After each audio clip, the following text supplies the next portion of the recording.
Okay, I have about 5 minutes left, so I want to just quickly go over the year 2, 3, 4, and 5. Um, Down here at the bottom, you see there is a 14% drop in our allowed budget the first year. Second year, and then the third year, there's a 8% drop, then a 3% increase the fourth year, and a 3% increase the fifth year. So we were able to withstand that as an organization because some of our initial costs the first year didn't carry over, like our materials. Our consultant services, but that's just for first year.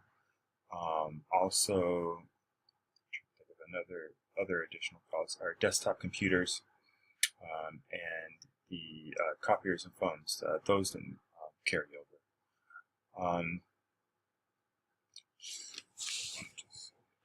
Now, one line item that I didn't discuss that is important to talk about here because it is the most affected by the swings in the budgetary limits. It's the besides the annual reserve expenditures, we can get into that in a second, but the annual Intercultural Exchange Festival. Now, so BNU does not hold social activities that allow international students to mingle with each other or with other Chinese students and develop networks that could have positive lifelong effects on their personal and professional development. We believe this is a missed opportunity. We all have so much to learn from each other, and BNU wants to live up to its aspiration to be a world-class university. Then it should also emulate some of the integrative environmental features that a world-class university accommodates.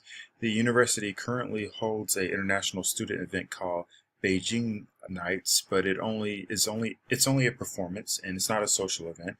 And the performances tend to, in my opinion, and in the opinion of others in our organization, characterize or even cast into hyperbole the cultural backgrounds of the different students.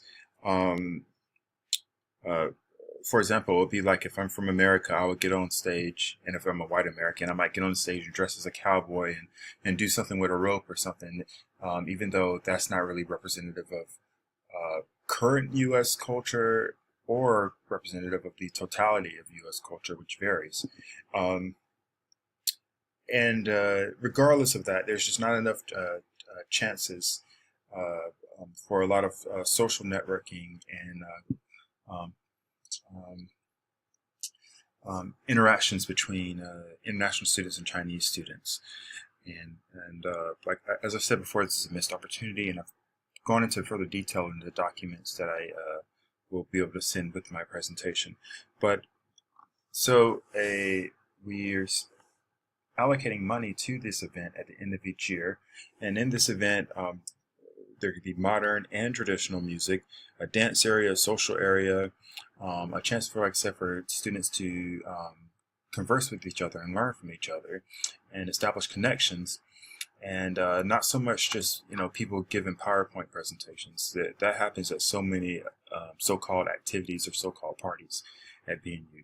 Okay, so it's greatly affected in year 3, 4, and 5. It's only around a 14,000% allocation for those 3 years, whereas in the first 2 years, years 1 and 2, it's around 100 and up to 200,000 in the second year. So this is a concern of ours. However, falling back on our original priorities, holding an end-of-the-year event is not one of our original objectives. So it's just something that's going to have to take the largest hit whenever there's an economic downturn. As you can see, we zeroed out in all of our remaining years. And the annual reserve expenditure, we had to adjust to just 1% instead of 5%.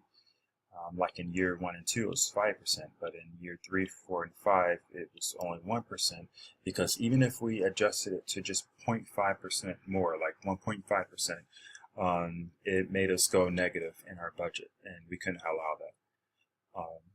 Okay. Okay, so I would like to conclude by saying we are the International Student Support Services. We provide psychological and transitional support services to international students.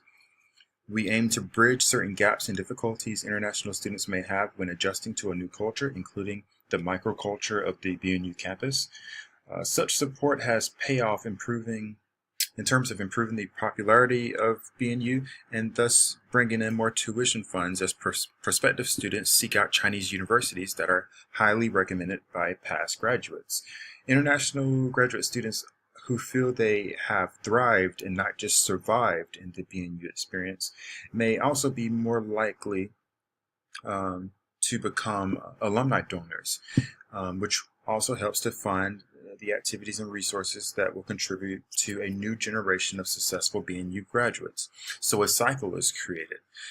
This presentation has demonstrated that our aspirations are viable and that our organization can withstand external pressures outside of our control, such as economic swings, while retaining all of the original services outlined and staying true to our priorities. That is our mission, vision, values, and objectives.